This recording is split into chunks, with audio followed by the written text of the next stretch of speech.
Bismillahirrahmanirrahim. Assalamualaikum warahmatullahi wabarakatuh. Selamat siang Bapak Ibu. Salam sejahtera bagi kita semua. Yang terhormat Kepala SMP Negeri 3 Susukan, yang terhormat Bapak Ibu rekan guru peserta diseminasi. Puji syukur marilah kita senantiasa panjatkan kepada Allah Subhanahu wa Ta'ala, sehingga kita dapat berkumpul dalam acara diseminasi atau pembebasan program calon guru penggerak modul budaya positif di sekolah. Sholawat serta salam selalu kita haturkan kepada junjungan Nabi Muhammad Sallallahu Alaihi Wasallam yang akan selalu kita nantikan syafaatnya di yaumul akhir. Saya selaku moderator kegiatan hari ini perkenankan membacakan susunan acara diseminasi sebagai berikut. 1. Pembukaan. 2. Acara inti. 3. Sesi tanya jawab. 4. Penutup.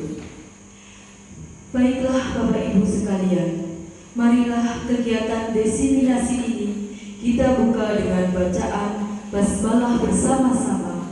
Mari saya hantarkan. Bismillahirrahmanirrahim.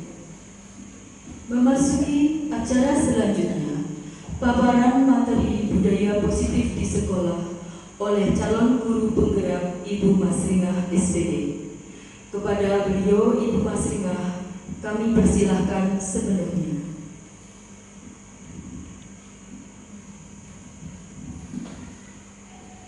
Bismillahirrahmanirrahim. Assalamualaikum warahmatullahi wabarakatuh. Waalaikumsalam warahmatullahi wabarakatuh. Yang terhormat Ibu Kepala Sekolah SMP Negeri 3 Susukan, Ibu Alfiah SPD MM. Yang saya hormati Bapak Ibu, rekan guru peserta diseminasi pada kegiatan hari ini yang berbahagia. Terima kasih saya sampaikan Bapak Ibu sudah berkenan untuk hadir di ruangan ini untuk bersama-sama sharing berbagi ilmu kaitannya dengan kegiatan pembebasan atau diseminasi berkaitan dengan pendidikan CGP angkatan kelima yang berkaitan dengan modul 1.4 budaya positif di sekolah. Baik, pertama-tama marilah kita senantiasa menjadikan puji syukur kepada Allah Subhanahu wa Ta'ala karena atas limpahan rahmat dan hidayahnya sehingga pada siang hari ini kita dapat berkumpul untuk bersama-sama mengikuti diseminasi atau pembebasan kegiatan pendidikan guru penggerak modul 1.4 budaya positif. Mudah-mudahan kehadiran Ibu di sini senantiasa mendapatkan rahmat dari Allah Subhanahu wa Ta'ala. Salawat serta salam semoga tetap kita curahkan pada junjungan kita Nabi Muhammad Sallallahu Alaihi Wasallam yang senantiasa kita nantikan syafaatnya di yaumul kiamat nanti. Sebelumnya, ya walaupun kita sudah kenal, langsung saja perkenalkan saya Masrinah selaku calon guru penggerak di SMP Negeri 3 Susukan yang sudah menyelesaikan pembelajaran secara mandiri di LMS, yaitu sudah menyelesaikan modul 1, ada 4 submodul. Yang pertama itu 1.1 berkaitan dengan filosofis pendidikan menurut Ki Hajar Dewantoro. Kemudian modul 1.2 berkaitan dengan nilai dan peran guru penggerak. Kemudian 1.3 berkaitan dengan visi guru penggerak, dan modul yang terakhir di modul 1 yaitu tentang budaya positif. Ya, langsung saja karena waktu sudah makin sore ya. Diseminasi tentang budaya positif berkaitan dengan pemahaman dan pengalaman penerapan budaya positif yang sudah saya lakukan kesukaan di sekolah. Ya, sebelumnya saya sampaikan salam dan bahagia guru hebat SMP Negeri 3 Susukan. Mari belajar bersama, berkolaborasi, saling mendukung demi mewujudkan budaya positif di sekolah yang tercinta. Tujuan dari diseminasi ini yaitu yang pertama, guru memahami pentingnya mengetahui kebutuhan belajar dan lingkungan yang memfasilitasi seluruh individu dan yang nantinya dapat meningkatkan kompetensinya secara aman dan nyaman. Dan yang kedua, guru mampu menggerakkan komunitas di sekolah untuk bersama-sama mengembangkan dan mewujudkan visi sekolah yang memang sudah berpihak pada murid dan berlandaskan pada nilai-nilai universal. Itu tujuan yang diharapkan pada kegiatan diseminasi kali ini. Ya, sebelum ke materi, ada pertanyaan pemantik. Apakah Anda setuju dengan pernyataan di bawah ini? Hukuman dapat mendisiplinkan murid. 2. Pemberian hukuman dengan hal positif seperti membaca atau membersihkan halaman sekolah, apakah itu dapat meningkatkan disiplin murid? Kemudian yang ketiga, memberi penghargaan dapat meningkatkan motivasi belajar murid. Kira-kira dengan pernyataan ini setuju nggak Bapak Ibu? Setuju? Oke, berarti Bapak Ibu dengan pernyataan ini menganggap bahwa hukuman dapat mendisiplinkan murid. Pemberian hukuman dengan hal yang positif seperti membaca atau membersihkan halaman sekolah dapat meningkatkan disiplin murid. Kemudian 3, memberi penghargaan dapat meningkatkan motivasi belajar murid. Ya, kita simpan dulu untuk jawabannya. Nah, mungkin nanti akan ada jawaban lain ketika Bapak Ibu guru sudah mengikuti atau saya berbagi untuk materi tentang budaya positif. Baik, langsung saja tentang konsep utama budaya positif yang akan kita berbagi bersama ya. Yang pertama kaitan dengan perubahan paradigma belajar, kemudian yang kedua disiplin positif, 3 kebutuhan dasar manusia, 4 motivasi perilaku manusia, kemudian 5 posisi kontrol restitusi, kemudian 6 keyakinan kelas, dan yang ke-7 segitiga restitusi. Ya, akan saya jelaskan satu persatu dari beberapa konsep utama budaya positif. Yang pertama berkaitan dengan pembelajaran paradigma baru. Nah, pembelajaran dengan paradigma baru seperti yang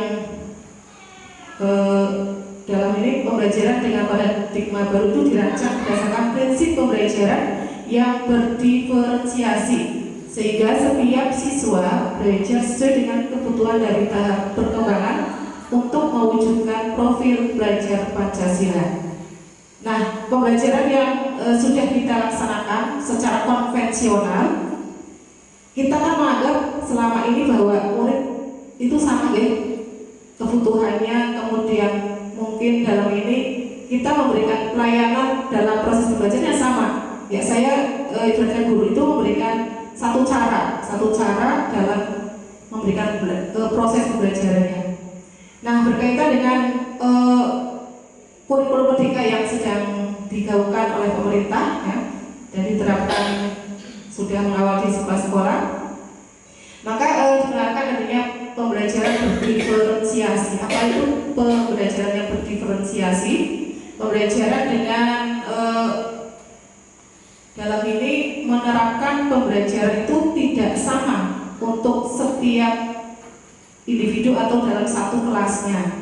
Jadi berdiferensiasi itu sama-sama membedakan. Nah, Bapak Ibu sudah belajar dari Ibu Wilujeng ya selaku pengawas bahwa ya, tentunya Bapak Ibu sudah banyak mengenal tentang berdiferensiasi. Memetakan kebutuhan murid itu berdasarkan 3 hal, yaitu kesiapan belajar, kemudian minat murid, yang ketiga profil belajar murid. Nah, strategi apakah yang bisa diterapkan pada pembelajaran berdiferensiasi ini? Ada 3, yaitu berdiferensiasi dalam konten, kemudian proses, dan yang ketiga berdiferensiasi dalam produk. Nah, dengan strategi yang diterapkan, tentunya kita harus memetakan dulu, karena setiap murid itu punya keunikan, punya potensi, punya kemampuan yang berbeda-beda, sehingga ada yang kecepatan gaya belajar itu akan berbeda-beda. Ada gaya belajar murid yang senang audio, ada yang visual, ada yang kinestetik, dan bisa keduanya. Sehingga sebagai guru kita akan memberikan pembelajaran itu sesuai dengan tadi ya, dikelompokkan dulu dengan pemetaan untuk melayani kebutuhan murid, sehingga dalam ini kita sudah menerapkan pembelajaran yang berpihak pada murid.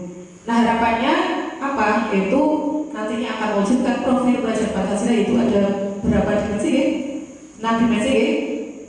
Ya, dimensi yang pertama itu beriman dan bertakwa pada Tuhan Yang Maha Esa dan berharap mulia. Dan yang kedua, lurus nih, gotong royong, bangun, berkebinekaan global, pusati, ya mandiri, bernalar kritis dan kreatif. Ya, itu sesuai dengan profil belajar Pancasila. Tentunya kita ya akan bersama-sama untuk mencapai visi tersebut. Yang pertama tentang paradigma baru. Ya, selanjutnya tentang disiplin positif. Kira-kira kalau kita bicara tentang disiplin itu biasanya dikaitkan dengan apa? Tata tertib, betul. Ya, jadi disiplin itu mesti kaitannya dengan tata tertib, dengan peraturan yang harus ditaati oleh murid-murid kita. Ya, kemudian budaya dalam ini disiplin positif dalam budaya kita itu dimaknai menjadi sesuatu yang dilakukan seseorang pada orang lain untuk mendapatkan kepatuhan. Jadi kita cenderung menghubungkan kata disiplin dengan ketidaknyamanan. Ya, jadi selama ini mungkin kita menerapkan supaya anak itu disiplin ya dengan hukuman, dengan paksaan. Nah, ini yang menjadikan pihak murid itu jadi tidak nyaman. Kemudian sebagai pendidik, tujuan kita adalah menciptakan murid-murid yang memiliki disiplin dan sehingga mereka bisa berperilaku dengan mengacu pada nilai-nilai kebajikan universal dan memiliki motivasi intrinsik, bukan ekstrinsik. Nah, kalau motivasi intrinsik, kita melakukan sesuatu itu dari dalam diri kita, ya, kita punya kesadaran ya, seperti motivasi murid dengan guru tentunya beda. Kalau motivasi yang ekstrinsik berarti dari luar, dari orang lain, dari sesuatu yang menjadikan kita itu bisa melakukan sesuatu, ya bisa dengan paksaan atau mungkin malu atau takut dengan orang lain dan seterusnya. Jadi mengacu pada nilai-nilai kebajikan ya, nilai-nilai kebajikan yang diharapkan ya banyak sekali, tanggung jawab, kemudian kerapian, ketelitian, kemudian semangat dan seterusnya. Kemudian disiplin positif merupakan salah satu cara penerapan disiplin yang bertujuan untuk menumbuhkan kesadaran serta memberdayakan murid untuk melakukan sesuatu tanpa ancaman, paksaan atau hukuman. Inilah yang sebenarnya disiplin positif yang diharapkan dari guru dan juga sekolah.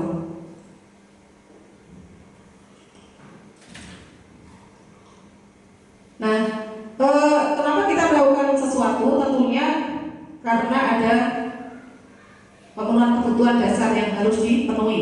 Ya, ada 5 kebutuhan dasar manusia menurut William Fraser. Ya, kalau kita kan biasanya belajar menurut Abraham, menurut Abraham itu juga sama. Nah, yang dikenalkan di sini menurut William Fraser ada 5 kebutuhan dasar manusia. Yang pertama, bertahan hidup atau survival, kemudian kasih sayang dan rasa diterima, kemudian kebebasan, penguasaan, kesenangan. Nah, kebutuhan yang pertama itu bertahan hidup, kebutuhan untuk mempertahankan hidup kita. Itu kaitannya dengan fisik, fisiologi. Ya, bagaimana agar kita itu bisa bertahan hidup? Ya, kaitannya dengan kebutuhan dasarnya itu makan, minum, ya, kemudian sana papan ya. Ya, kalau kita sering menyampaikan ke anak-anak itu kebutuhan pokok ya, bertahan hidup itu survival. Nah, jadi ketika mungkin anak-anak kita atau murid-murid kita itu di sekolah itu kadang tidak semangat belajar, kemudian dia males, lemas dan seterusnya, itu bisa jadi anak itu belum terpenuhi kebutuhan dasarnya, mungkin belum sarapan. Nah, jadi sebagai guru tentunya kita harus bisa ya mendekati, bisa memberikan solusi ketika ada anak yang seperti itu, ya kita harus ya menanyakan kenapa kok tidak semangat dan seterusnya. Kalau memang ditanya belum sarapan, ya kita sebagai guru ya diupayakan bisa memberikan makan ya untuk anak didik kita atau murid kita supaya nanti belajarnya bisa semangat. Kemudian yang kedua, kebutuhan kasih sayang dan rasa diterima. Nah, ada anak-anak kita ya banyak ya, kita menjumpai anak-anak kita di kelas kadang bertindak berperilaku yang mandang over ya, cari perhatian atau usir dengan teman-temannya. Nah, itu berarti sebenarnya anak itu sedang mencari perhatian kita, karena mungkin di rumah itu tidak mendapatkan kasih sayang sepenuhnya dari orang tua, sehingga ditunjukkan di sekolah. Nah, dengan harapan nanti Bapak Ibu guru itu memberikan kasih sayang dan perhatian, kasih sayang dan rasa diterima. Kemudian yang ketiga, kebebasan atau freedom. Nah, ini juga ada sebagian kecil anak-anak kita itu ketika ada kejenuhan di kelas dalam pembelajaran itu keluar bolak-balik ke belakang ya, itu sebenarnya karena sedang memenuhi kebutuhan kebebasan, ingin bebas, tidak terkekang di kelas terus dengan mengikuti pembelajaran yang mungkin merasa tidak semangat, tidak minat dengan dirinya ya, sehingga ya pernah saya dengar ada teman yang nanya sama anak cewek, kok kamu di luar, kenapa sih? Saya bosan di kelas gitu. Itu saya dengar secara langsung. Nah, itu berarti memang murid-murid kita itu sedang memenuhi kebutuhan kebebasan atau freedom. Jadi kita bagaimana mengupayakan agar kebutuhan kebebasan untuk anak didik kita itu bisa terpenuhi ya, dengan berbagai cara. Kemudian yang keempat, penguasaan, kebutuhan penguasaan atau power. Nah, ada anak-anak kita yang kadang ingin menang sendiri, kemudian tidak mudah diatur nih. Nah, itu sebenarnya mungkin sedang butuh untuk penguasaan atau power.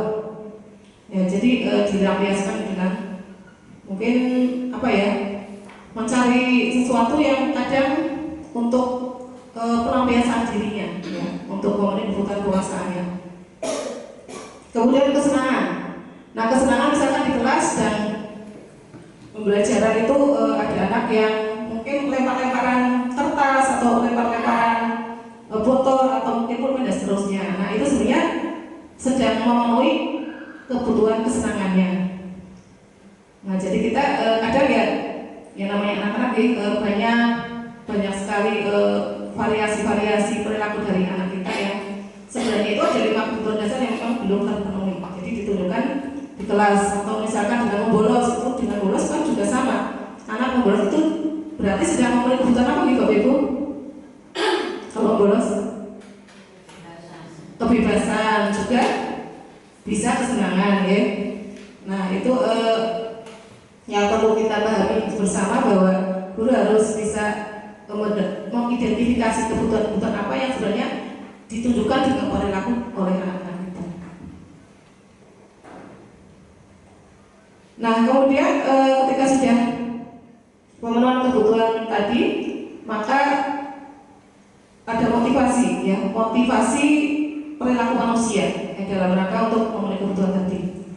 Motivasi apakah yang memang sedang ada pada diri anak itu ya, berkaitan dengan kebutuhan dasar. Nah, motivasi di sini merupakan dorongan yang timbul pada diri seseorang secara sadar atau tidak sadar untuk melakukan suatu tindakan dengan tujuan tertentu. Ya, jadi perilaku-perilaku yang ditunjuk itu sebenarnya dalam rangka untuk memenuhi kebutuhan dasarnya, maka ditunjukkan dalam perilaku. Jadi ada motivasi, ya, ada dorongan dari dalam ataupun dari luar. Nah, yang pertama, motivasi perilaku manusia itu berkaitan dengan untuk menghindari ketidaknyamanan dan hukuman. Nah, ini murid melakukan disiplin diri itu karena ia takut dihukum atau merupakan, nah ini berarti merupakan motivasi ekstrinsik dari luar. Nah, itu konsekuensi. Nah, konsekuensi itu termasuk konsep disiplin yang relatif termasuk identitas sukses. Tapi penguatannya jangka pendek. Jadi anak itu hanya tahunya bahwa dengan konsekuensi atau tanggung jawab saya, ya, dengan kesalahan itu sudah saya lakukan, ya, tapi bukan karena kesadaran diri. Itu bisa bukan jangka panjang, ya. Jadi konsekuensi itu hanya yang penting kan saya sudah mengganti, sudah tadi sudah melakukan, sudah bertanggung jawab membersihkan lantai dan seterusnya. Kemudian perlu monitoring berkelanjutan. Nah, perlu monitoring berkelanjutan berarti kan ketika anak itu melakukan kesalahan yang sama, ya berarti kan harus dipantau. Nah, ini konsekuensinya. Kemudian stimulus dan respon itu berarti sama dengan perlu monitoring berkelanjutan ketika murid kita itu melakukan kesalahan yang sama. Ya, misalkan anak-anak kita tidak berseragam seperti tadi.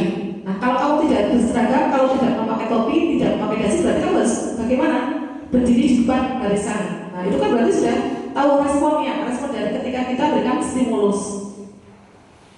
Kemudian konsekuensi berikutnya murid yang menghormati peraturan, tapi bukan dari motivasi intrinsik. Kemudian anak juga kehilangan waktu untuk merenungi kesalahan.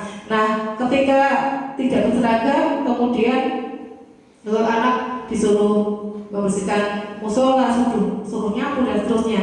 Nah, ini berarti sama saja ketika anak itu akan merenungi kesalahannya, tapi sudah diberi konsekuensinya itu, sehingga akan kehilangan waktu untuk merenungi kesalahannya. Jadi sudah lewat, gitu.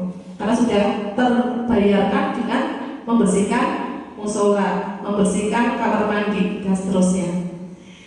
Nah, kemudian identitas sukses yang dimaksud itu restitusi ini yang baik. Jadi restitusi itu murid bertanggung jawab atas perilakunya. Kemudian fokus pada pemecahan masalah jangka panjang. Nah, ini yang paling bagus itu konsep disiplin dengan identitas sukses itu dengan cara restitusi.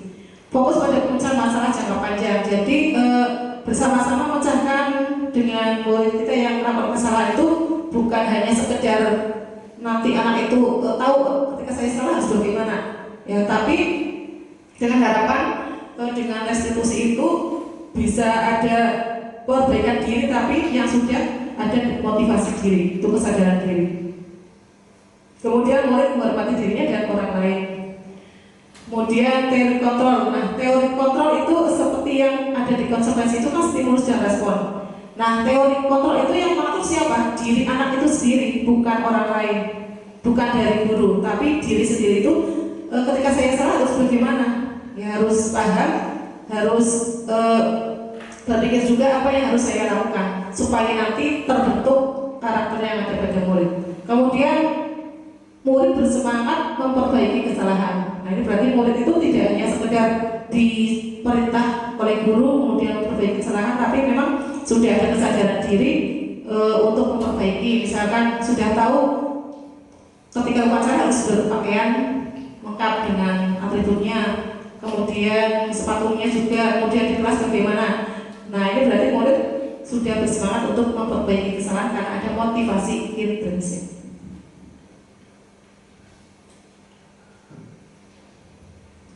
Kemudian konsep disiplin dengan pendekatan restitusi. Restitusi itu siapa?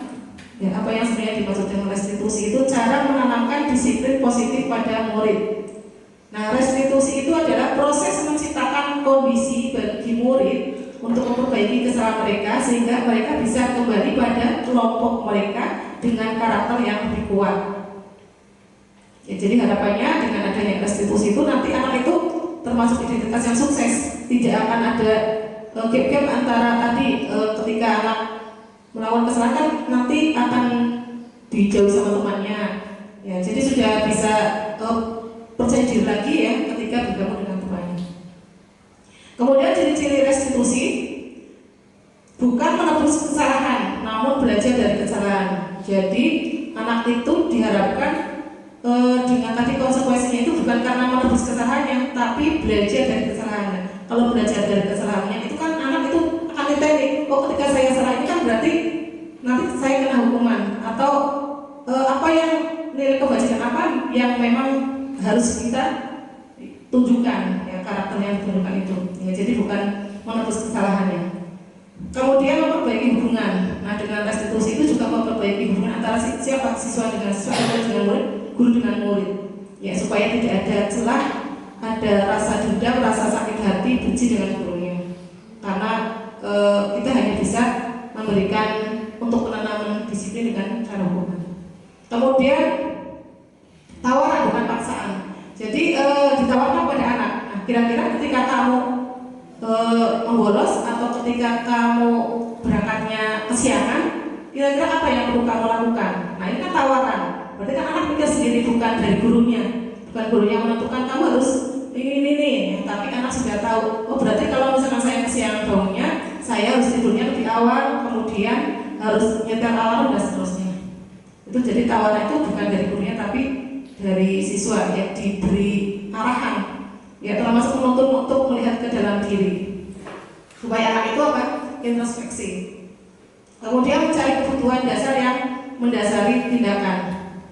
Nah, seperti tadi anak yang di kelas itu ngantuk, kemudian tidak semangat, itu tentu ada kebutuhan dasar tidak terpenuhi. Kemudian anak yang membolos, kemudian ada anak yang tidak mengikuti pelajaran atau sering keluar dan seterusnya, itu berarti ada kebutuhan dasar yang memang sedang dicari. Kemudian fokus pada karakter bukan tindakan. Jadi bukan tindakan yang ditunjukkan sebagai bentuk konsekuensi, tapi karakter yang memang diinginkan bagi kita supaya anak-anak kita, murid kita itu menjadi anak-anak yang berkarakter. Kemudian menguatkan dan fokus pada solusi. Jadi ketika anak itu menghadapi masalah itu, bukan kita itu apa ya, yang dibuatkan itu supaya anak itu fokus pada solusinya apa ya, supaya bersama-sama ya anak itu memikirkan solusi yang terbaik untuk memperbaiki diri dan kesalahannya.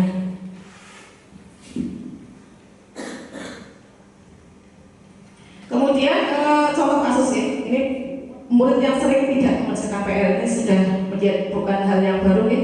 Mesti di kelas-kelas itu ada sebagian kecil anak-anak yang tidak mengerjakan PR ketika diberi tugas. Hukuman, ya dengan memberikan hukuman itu guru menghukum murid tersebut dengan misalkan untuk hormat bendera selama 10 menit. Apakah ini nyambung atau tidak Bapak Ibu? Nyambung tidak ketika tidak mengerjakan PR terus hukumannya itu menghormat bendera? Tidak ya. Nah, kemudian guru marah dan murid jadi takut. Ya, atau misalkan nggak mengerjakan PR, kamu harus tinggal di kelas mengerjakan PR 10 kali lipat atau 3 kali lipatnya, atau ditambahi PR-nya, tambahi tugasnya. Nah, ini kan juga menambah beban anak. Ya, bukannya anak itu diarahkan bagaimana supaya anak itu semangat ya untuk mengerjakan PR. Nah, ini kan pasti guru marah. Ya kan? Mesti kita marah ya. Marah ketika anak-anak tidak mengerjakan PR. Ini yang sudah kita lakukan ya dengan hukuman. Kemudian konsekuensi, guru memberikan konsekuensi untuk mengerjakan PR sejak istirahat atau sebanyak 3 kali. Ini juga konsekuensinya karena datangnya terlambat atau tidak mengerjakan PR, berarti kamu harus ya 3 kali lipatnya mengerjakan. Guru tegas tapi ya sama, siswa menghormati peraturan. Ini motivasinya dari luar. Kemudian restitusi ini yang bagus ya, guru menanyakan keyakinan kelas atau dirinya membantu siswa menyelesaikan masalahnya. Keyakinan kelas, nah ini yang akan kita pahamkan bersama ya. Tentang keyakinan kelas itu sebenarnya nilai-nilai kebajikan yang ada di kelas supaya apa-apa atau masalah-masalah yang dilakukan oleh anak itu tidak akan dilakukan lagi. Nah, guru itu terbuka dan siswa menghormati diri dan orang lain. Nah, ini restitusi yang sudah saya lakukan sesuai dengan tugas saya di modul 1.4 ya, berkaitan dengan keyakinan kelas yang nanti ada di poin berikutnya. Selanjutnya, bagaimana sih untuk bisa menanamkan disiplin positif pada anak, atau ketika kita untuk mengatasi masalah yang dihadapi anak itu ada 5 posisi kontrol. Penghukum, kemudian posisi kontrol kita itu sebagai pembuat merasa bersalah, kemudian sebagai teman, kemudian pemantau atau manajer. Kira-kira yang mana Bapak Ibu? Teman, pernah ya? Penghukum juga sering kalau pernah juga ya. Kalau manajer mungkin juga pernah, hanya saja kita ternyata saya sudah pernah melakukan posisi sebagai kontrol manager. Ya, jadi ada 5 posisi kontrol dari guru: penghukum, pembuat merasa bersalah, berarti pembuat murid ya, murid itu merasa bersalah. Kemudian teman sebagai teman, atau sebagai pemantau atau manajer.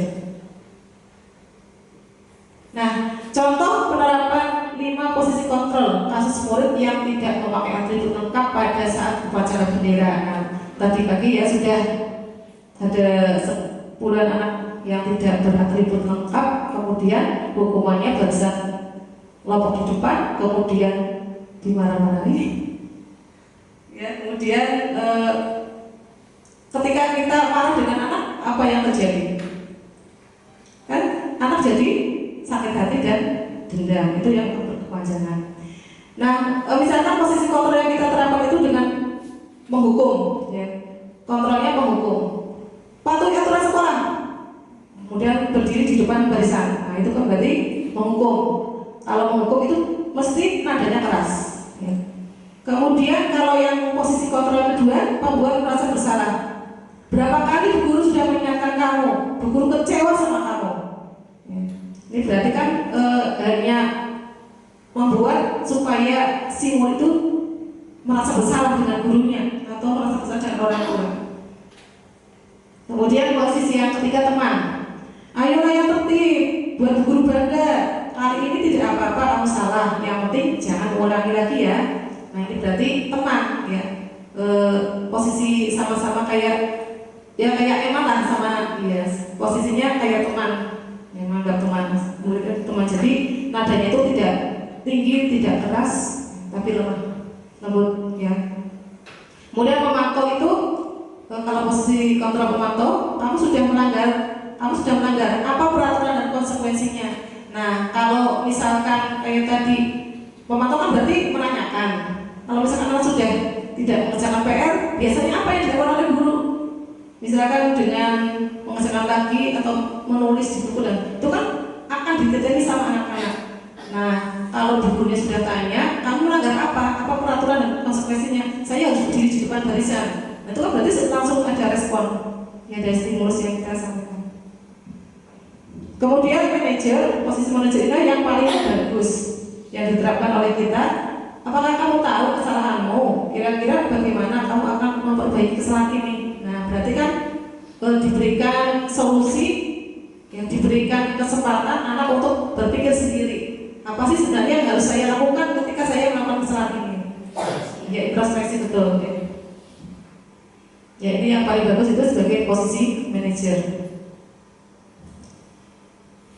Nah, kemudian berkaitan dengan tadi keyakinan kelas di posisi restitusi ya. Keyakinan kelas itu, mengapa kok keyakinan kelas bukan peraturan kelas? Kenapa kita tidak memberikan ini? Kan kamu harus mentaati peraturan kelas, peraturan sekolah, bukan keyakinan kelas. Mengapa kok yang benar itu?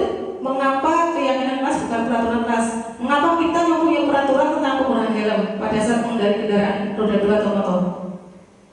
Ada nilai apa yang harus kita yakini? Dengan menggunakan helm berarti kita aman, ya, selamat. Kemudian yang kedua, mengapa kita mempunyai peraturan tentang penggunaan masker dan cuci tangan setiap saat? Berarti sama saja nilai kebajikannya, keyakinannya kesehatan dan keselamatan juga. Nah, ini berarti keyakinan kita itu bukan karena peraturannya, tapi karena keyakinan kita, kalau saya pakai masker berarti saya akan sehat, saya akan selamat. Saya pakai helm berarti saya juga akan selamat. Bukan karena aturan berkendara motor harus memakai helm. Kalau anak itu tidak tahu nilai apa yang sebenarnya terkandung di dalamnya, ya tidak akan mungkin lah helm apa sih gitu. Nah, kemudian kaitannya dengan keyakinan kelas itu sebenarnya peraturan sekolah yang dibawa ke kelas-kelas kita. Karena yang tahu bahwa kita itu menghadapi masalah ya kita sendiri di kelasnya. Nah ini kegiatan membuat keyakinan kelas yang sudah saya lakukan di kelas ya semua kelas, walaupun tidak saya tempel karena sebenarnya di awal juga dulu Bu Ali sudah menyampaikan tentang kontrak belajar. Nah, kalau kontrak belajar itu kan hanya beberapa poin saja ya Bu, tidak melingkupi semua kondisi yang ada di kelas dengan anak-anak kita.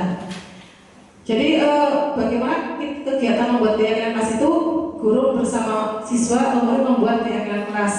Kemudian diskusi tentang peraturan. Ini yang sudah saya laksanakan. Keyakinan kelas. Nah, kita itu juga menawarkan kira-kira keyakinan kelas apa yang harus kita yakini, harus kita patuhi. Nah, anak itu akan berpendapat sendiri. Misalkan harus tepat waktu Bu, harus disiplin, harus misalkan membersihkan kelas, kemudian harus harus rapi. Nah itu kan berarti anak-anak itu sudah tahu sebenarnya tentang keyakinan kelas. Jadi keyakinan kelas di kelas A, B itu bisa berbeda, ya tergantung dari kesepakatan bersama. Kemudian diskusi tentang peraturan, kemudian merumuskan peraturan jadi keyakinan. Nah, ketika nanti anak-anak itu sudah menuliskan satu, saya menggunakan itu post-it ya setiap anak itu menuliskan satu atau dua tentang keyakinan kelas atau peraturan yang memang harus dijadikan sebagai keyakinan. Kemudian menempelkan peraturan di kelas, menempelkan dulu di kertas manila yang kemudian dari misalkan ada 30 atau berapa ya, nanti baru direka ya, direka itu kalau ada yang sama-sama yang mirip-mirip ya berarti jadi satu keyakinan kelas. Nah, ini yang keyakinan kelas di 8B ya, disiplin waktu, kemudian belajar dengan antusias, perhatian dan semangat, kemudian saling menjaga kebersihan dan keindahan, saling membantu dan kerjasama, menerapkan budaya 5S, senyum, salam sapa, sopan santun, kemudian menghargai sama teman, guru, rapi dalam berpakaian, menjaga kondisi kelas selama pembelajaran. Ini beberapa keyakinan kelas yang memang sudah disepakati bersama. Nah, tentunya keyakinan ini harus dievaluasi, harus dipantau. Nah, ketika ada satu keyakinan kelas yang tidak bisa dilaksanakan dengan baik atau tidak kompak, ya harus kita ingatkan terus kepada anak-anak kita. Yaitu berkaitan dengan keyakinan kelas. Nah, bagaimana pembentukan keyakinan kelas? Nah, keyakinan kelas itu disusun dengan lebih konkret dari peraturan. Jadi lebih nyata, lebih lebih bisa dikenali oleh anak-anak ya, bukan peraturan. Kalau peraturan itu kan yang terus yang dipajang itu di tembok, siswa dilarang. Sebenarnya kalau peraturan itu lebih ke dilarang, tapi kita bawa ke kelas, jadi keyakinan kelas. Misalkan membawa HP saat pembelajaran, misalkan ketika guru memerintah untuk membawa HP, atau misalkan yang dilarang lagi apa Bapak Ibu? Yang ditata-tata kan dilarang membawa HP, dilarang merokok, dilarang merusak, iya betul, merusak fasilitas. Nah, kalau kita ubah ke ke bahasa atau yang bukan larangan, seperti apa Bu? Menjaga bukan dilarang tapi menjaga fasilitas sekolah. Itu kan lebih kedengarannya asli itu di bulan yang bahasa. Jadi tidak dilarang, kalau dilarang sekedar dilarang nanti kan anak-anak nggak tahu. Ya, jadi harus langsung ke anjurannya, ya bukan ke larangannya. Kemudian sedikit saja agar mudah diingat. Jadi jangan terlalu banyak supaya anak-anak itu ya tidak lupa. Ya yang sering terjadi saja di kelasnya. Seperti tadi ya. Kemudian berupa peraturan universal yang umum, yang biasa dilakukan oleh murid-murid kita. Ya seperti tidak rapi dalam berpakaian, terutama untuk anak laki-laki ya. Kemudian ketika di kelas pembelajaran, ya mungkin ada yang usir, ada yang jalan-jalan, ada yang ngomong sendiri, itu yang harus ditekankan tentang keyakinan kelas. Jadi bersifat universal. Kemudian sesuai dengan kondisi kelas dan sekolah agar mudah diterapkan. Ini dikaitkan dengan kondisi kelas dari Bapak Ibu. Kemudian 2 dalam bentuk positif tadi bukan dilarang tapi langsung ke bentuk yang positif, ajakan atau anjuran atau harapan. Kemudian semua warga kelas atau sekolah dilibatkan saat membuat keyakinan. Nah ini karena kita di SMP berarti bisa jadi antara guru A dengan guru B beda.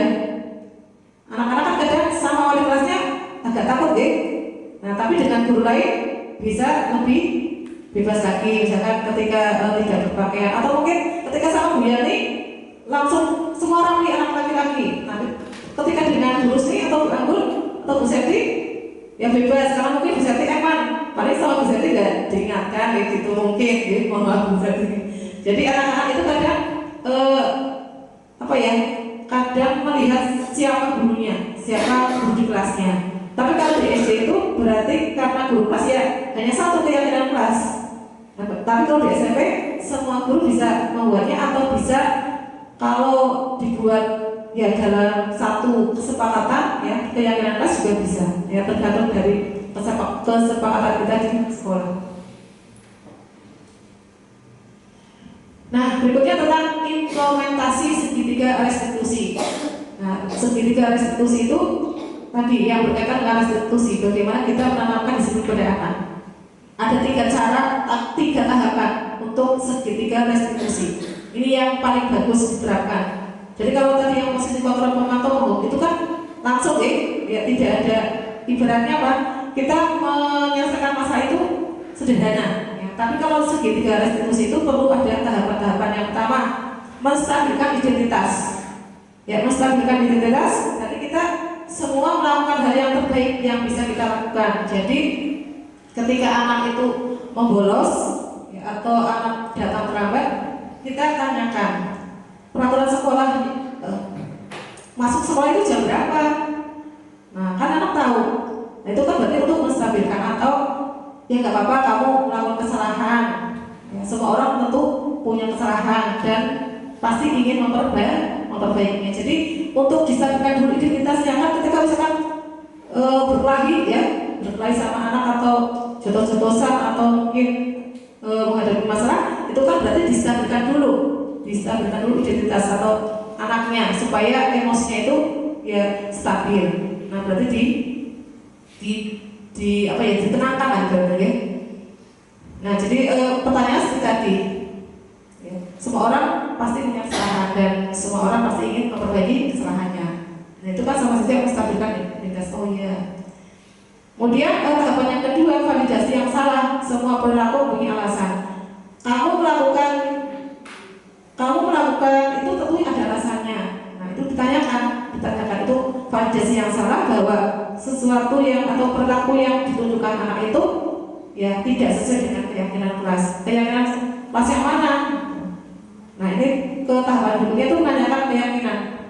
Ya kita semua mempunyai motivasi internal ya supaya anak-anak kita itu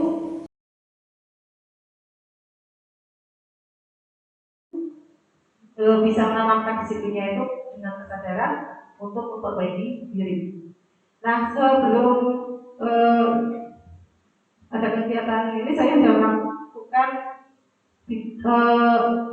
simulasi ya tentang video restitusi membolos pada saat pelajaran matematika ya. Mohon untuk disimak.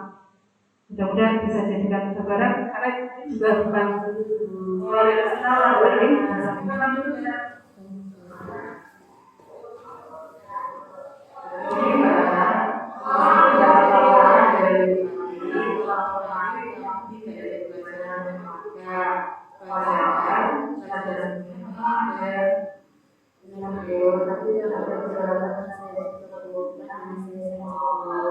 itu masih ada setiap orang dan setiap orang memiliki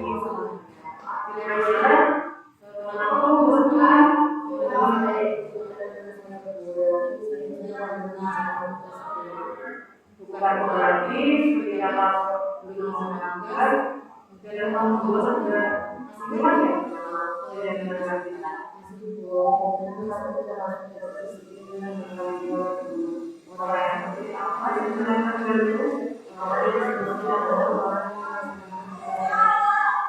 ditanyakan mau jadi apa, kamu ingin jadi apa.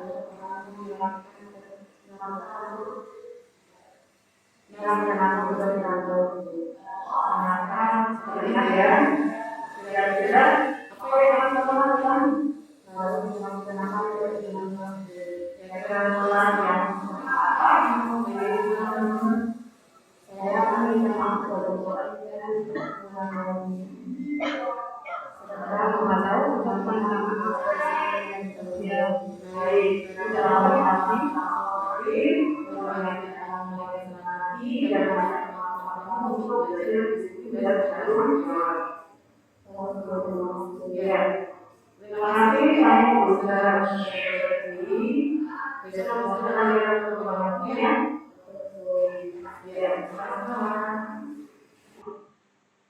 Dilanjutkan Tuhan anak-anak silakan masuk.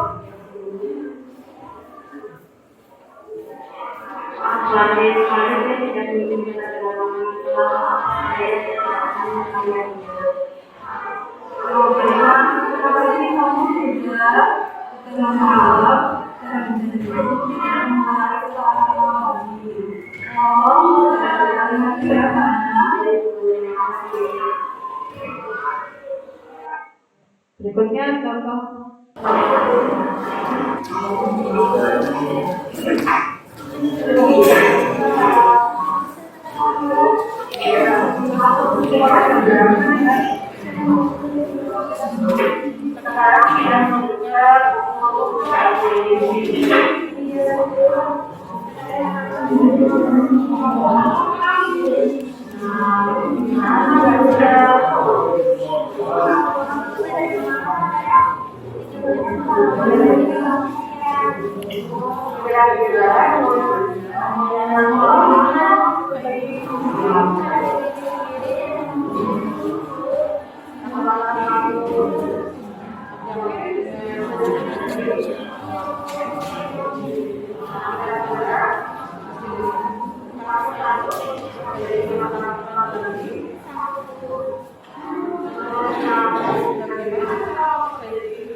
Bagaimana kiat-kiat untuk mengatasi hal-hal yang seperti itu untuk anak-anak yang di rumahnya ibaratnya tidak diajarkan disiplin, tapi kita di sini mengharuskan atau melatih mereka, memberikan kewajiban kepada mereka untuk bertanggung jawab dan berdisiplin.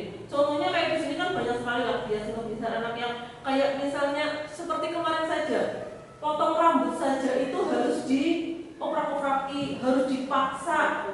Mereka jadi belum punya kesadaran sendiri.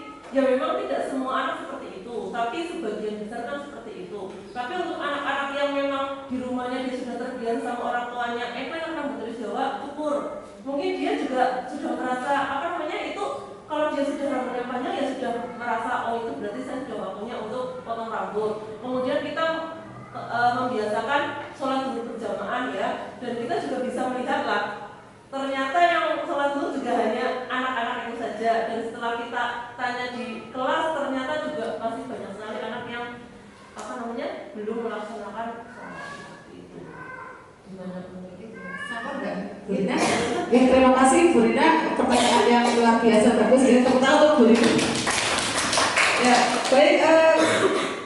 Mungkin nanti bisa sharing, Bapak Ibu juga bisa memberikan solusi sebenarnya bagaimana sih kiat untuk bisa menanamkan budaya positif kaitannya tadi dengan ibadahnya, bagaimana di rumah dengan di sekolah harus sinkron, kemudian penanaman budaya positif lainnya tentang terapian, kemudian ya tentunya untuk menanamkan karakter itu memang tidak bisa langsung sajik-sajik atau dalam, ya betul, tidak instan, tapi ini memang butuh proses yang berkelanjutan, butuh ada kolaborasi antara guru, sekolah, kepala sekolah dengan orang tua juga. Nah sebenarnya kita sudah menerapkan penanaman tentang sholat berjamaah nih, Bu Rusti, tentang guru agama sudah pernah ada buku kontrolnya ya. Nah buku kontrol yang sudah disediakan itu ternyata kan saya tanyakan ke anak-anak, katanya sekarang sudah tidak ada lagi, Bu. Nah berarti memang kita harus ya jangan sampai bosan-bosan untuk mengingatkan kepada anak-anak kita, karena yang namanya pembentukan karakter itu memang butuh pemasukan berkelanjutan dan butuh kerjasama yang memang harus kompak, harus sinkron antara orang tua dengan guru, antara sekolah dengan orang tua atau di rumah. Nah sehingga sejatinya tugas kita memang kalau kita mengingatkan anak-anak kita menegur itu ya juga sebenarnya dalam rangka untuk penanaman tadi budaya positif, baik sholat 5 waktunya, kemudian terapiannya, kemudian ada budaya positif lainnya. Mungkin ya memang anak-anak kita memang di rumah tidak bersama orang tua, kebanyakan sama mbahnya, sama buliknya, sama tantenya. Nah karena pengawasan dari orang tua yang memang kurang, sehingga dalam ini menjadi yang kurang perhatian juga ya. Anak-anak jadi akhirnya saya di rumah juga enggak dibiasakan kayak gini. Kenapa di sekolah saya harus mengikuti tata tertib, harus patuh dan seterusnya. Jadi kiatnya yang mungkin saya boleh jawab, harus ada ya kerjasama yang lebih kuat lagi, kerjasama antara komunikasi orang tua dengan sekolah juga. Itu perlu ada buku penghubungnya antara buku penghubung sekolah dengan orang tua di rumah, sehingga seperti buku kontrol sholat 5 waktu itu juga sebenarnya bisa dijadikan sebagai cara bagaimana menanamkan kepada anak-anak kita untuk bisa sholat 5 waktu secara rutin. Nah tidak hanya dengan orang tua saja, berarti memang kita harus bekerja sama dengan siapa lagi Bapak Ibu? Dengan takmir masjid, dengan kelurahan, dengan RT. Nah itu kan nanti bisa dipantau. Oh anak-anak yang biasa ke masjid siapa? Nah setiap titik kan pasti ada masjid, ada musola. Nah itu bisa juga berkolaborasi dengan dengan komunitas-komunitas lain yang ada di masyarakat. Jadi tidak hanya sekolah, tapi juga di rumah, kemudian di masyarakat itu ada pantauan juga. Ini malah saya belajar dari SD mana itu kemarin yang ketika presentasi berbagi jadi itu memang sudah bagus ya. Jadi secara bertahap ketika kita itu mengingatkan dan kemudian ada buku pantauannya, insya Allah secara bertahap ada ya kemajuan lah, ada pencapaian yang diharapkan oleh kita semuanya. Kemudian jangan sampai kita tadi memberikan menanamkan disiplin dengan cara menghukum. Jadi pernyataan pematik di awal berarti ketika Bapak Ibu guru menjawab tepat atau jawabannya yang tadi setuju ya, ternyata ketika dalam teorinya ya hukuman itu tidak tepat diterapkan untuk menanamkan disiplin. Nah tadi Bapak Ibu sudah menyimak sendiri ya bagaimana akhirnya ketika hukuman itu diterapkan. Ya mungkin itu jawaban saya, atau mungkin ada yang mau berbagi, monggo. Ya kita ini kan masalah kita bersama ya, jadi harus kompak. Ya sama halnya ketika menggunakan topi ya. Topi itu kan bukan identitas sekolah ya. Kita bersama-sama harus mengingatkan bersama, jangan saya mengingatkan terus ketika ada guru lain diam saja. Nah, bagaimana kita akan seia sekata dengan satu kata untuk anak-anak kita ya, sama dengan kita di rumah ya. ibunya B. Nah, berarti kan anak jadi bingung ya. Karena harus ada satu kata, satu kesepakatan yang memang harus secara konsisten ya mengingatkan kepada anak-anak kita supaya anak-anak kita itu juga bisa melaksanakan ya sesuatu yang memang untuk kepentingan anak kita ya terbentuknya karakter. Ya walaupun mungkin di sekolah itu belum di SMP selama 3 tahun anak-anak itu belum terbentuk karakternya yang sesuai dengan harapan kita, sesuai dengan visi sekolah kita. Ya nanti kan akan berlanjut lagi di tingkat SMTA seperti itu. Mungkin itu jawabannya untuk menanggapi Bu Rina. Mohon maaf kalau tidak bisa memastikan ya kita ini tugas bersama kita bagaimana nanti bisa bersama-sama untuk memberikan penanaman budaya positif yang akhirnya karakter anak yang akan terwujud di kemudian hari. Mungkin ada yang mau menambahkan Bu? Sudah cukup Bu Rina? Ya jadi moga bersama-sama kita untuk kemajuan sekolah kita untuk menanamkan budaya positif seperti 5S. Ya ini sudah mulai bisa ditunjukkan oleh anak-anak kita ya. Ketika kita berpapasan dengan anak-anak kita ya, ada yang bersalaman, kemudian menyapa. Ya tapi ada juga yang sebagian kecil yang belum. Nah ini kan berarti perlu ya juga kita harus mengingatkan 5S-nya itu supaya penerapan 5S itu bisa menjadi budaya kita. Kemudian budaya lagi misalkan tentang kebersihan kelas, tentang membuang sampah. Misalkan membuang sampah itu sebenarnya tong-tong sampah itu tiap hari itu harus bersih, ya. Harus tiap hari tidak ada sampah yang ngendor di tempat sampah. Jadi harus kerja cerdas, kerja tuntas seperti itu. Mungkin yang baru saya sampaikan di sini. Ayo kita bareng-bareng supaya sekolah kita itu ya punya warna. Ya, karena potensi-potensi anak itu yang sangat luar biasa. Emang ya, dulu kan kita sudah kecolongan Iksan ya, nah, punya potensi yang luar biasa. Tapi baru kita ketahui setelah di akhir penghujung pendidikan. Kemudian ada dulu yang bisa menulis puisi, yang sudah punya buku sebagai penulis buku, Mbak Isti itu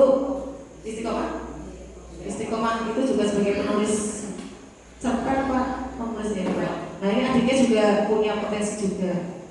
Nah ini yang perlu kita kembangkan dari bersama potensi-potensi anak yang jangan sampai kita menjadi kehilangan momen bersama anak tidak bisa kita layani atau tidak bisa kita akomodasi dengan baik. Ya mungkin ada pertanyaan lain.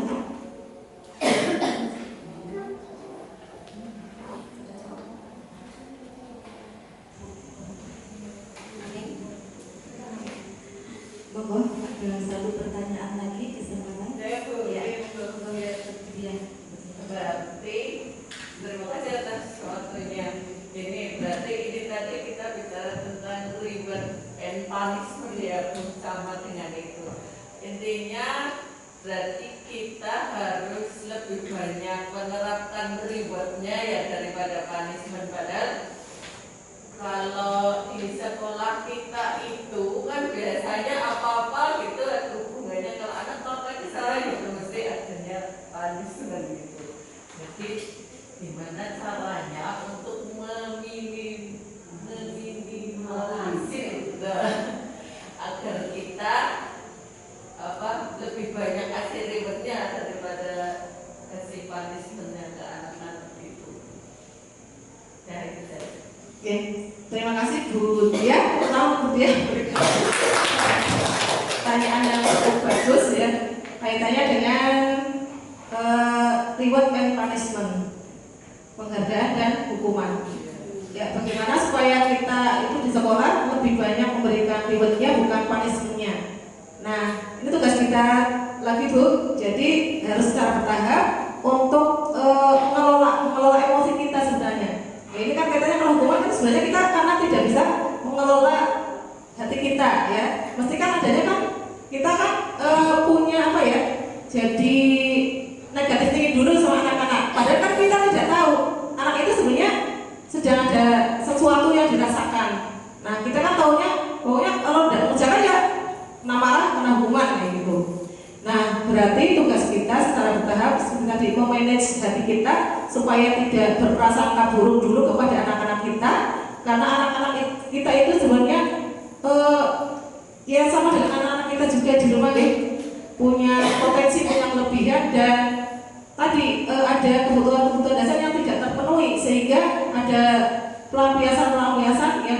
dari perilakunya itu.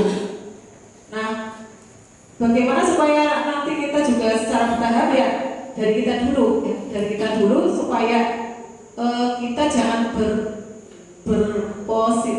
harus berpositif thinking ya untuk anak-anak kita semuanya. Reward itu kan tidak harus berupa benda deh.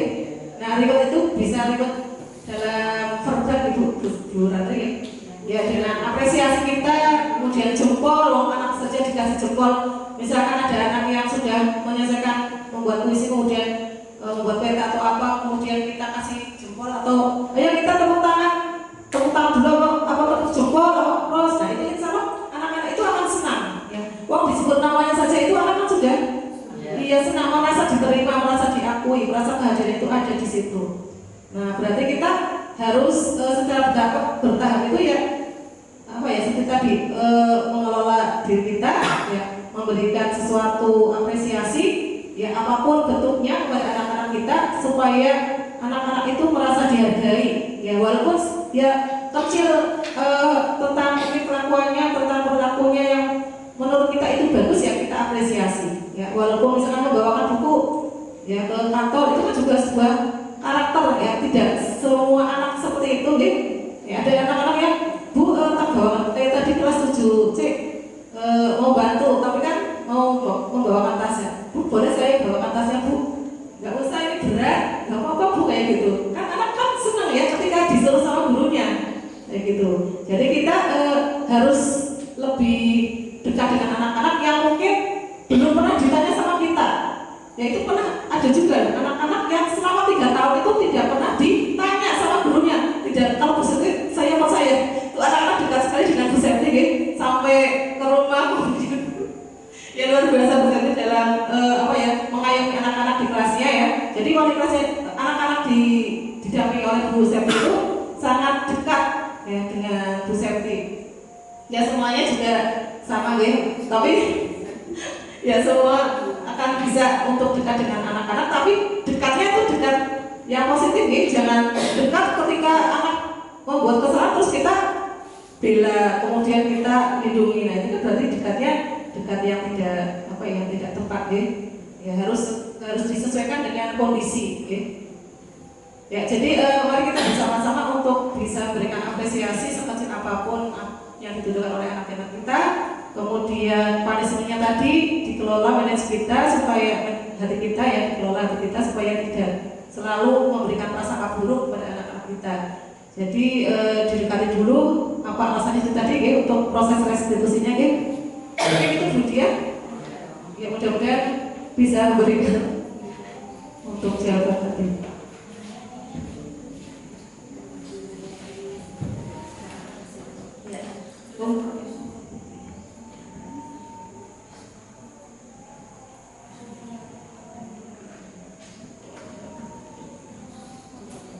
Ya baik, 1 jam berjalan. Terima kasih untuk kehadiran Bapak Ibu di sini, sudah mengganggu waktu istirahat yang seharusnya sudah sampai di rumah ya. Jadi intinya pada kegiatan diseminasi ini berkaitan dengan budaya positif untuk bisa ya merubah pola paradigma. Ya ada paradigma baru tadi pembelajaran berdiferensi untuk bisa mengakomodasi kebutuhan murid yang memang setiap anak-anak unik punya potensi keberagaman dan sebagainya. Kemudian bagaimana kita menanamkan budaya positif dengan cara restitusi. Jadi yang terbaik itu restitusi tadi posisi kita sebagai kontrol. Kemudian lebih baik lagi untuk menangani anak-anak yang punya masalah lebih itu dengan cara segitiga restitusi. Ya mudah-mudahan dari apa yang sudah disampaikan oleh saya dari awal sampai akhir mendapatkan pemahaman kembali kepada tujuan awal dan memantik pertanyaan pematik tadi ya. Jadi apakah hukuman memang tepat itu ternyata tidak akan tepat ya, sesuai dengan teori yang digunakan di pendidikan program. Ya mungkin cukup untuk hari ini. Mudah-mudahan nanti ada kesempatan lain lagi dan insya Allah karena sampai bulan Desember masih ada kegiatan yang berkaitan dengan aksi nyata dan seterusnya. Ya tepuk tangan untuk kita semuanya. Terima kasih. Ya, berakhir sudah untuk acara hari ini. Mari kita tutup acara ini dengan bacaan hamdalah bersama-sama. Alhamdulillah. Bunga mawar di perbukitan sawah luas di pedesaan. Terima kasih untuk perhatian. Mohon maaf jika ada kesalahan. Wassalamualaikum warahmatullahi wabarakatuh. Selamat jalan, semoga sampai tujuan.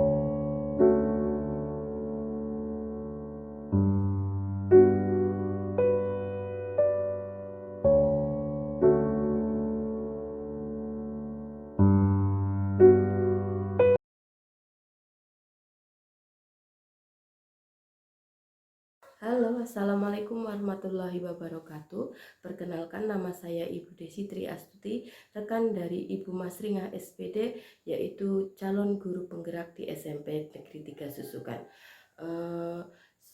Apa yang tadi sudah Bu Masri paparkan, yaitu mengenai budaya positif, itu sangat amat bagus dan menginspirasi bagi kami. Bagaimana terkaitannya dengan disiplin positif untuk peserta didik, karena di sekolah kami mungkin masih banyak ya peserta didik yang kesadaran dirinya tentang kedisiplinan itu dari motivasi ekstrinsik bukan intrinsik, atau dari dalam diri peserta didik. Dari pengimbasan tersebut, saya dan atau kami juga paham bagaimana caranya kami sebagai guru untuk memposisikan diri kami, yaitu sebagai teman atau sebagai pemantau, ataupun kedepannya akan kami perbaiki lagi mungkin menjadi para manajer. Jadi rekan-rekan guru ini menjadi para manajer bagi peserta didiknya.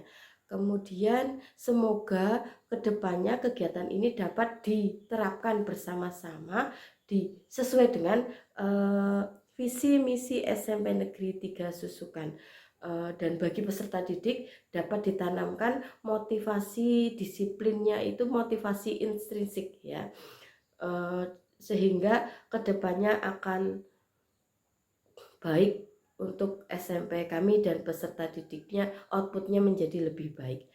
Saya kira demikian saja dari saya. Mohon maaf, terima kasih atas kesempatannya dan pengalaman dan pengetahuannya. Wassalamualaikum warahmatullahi wabarakatuh.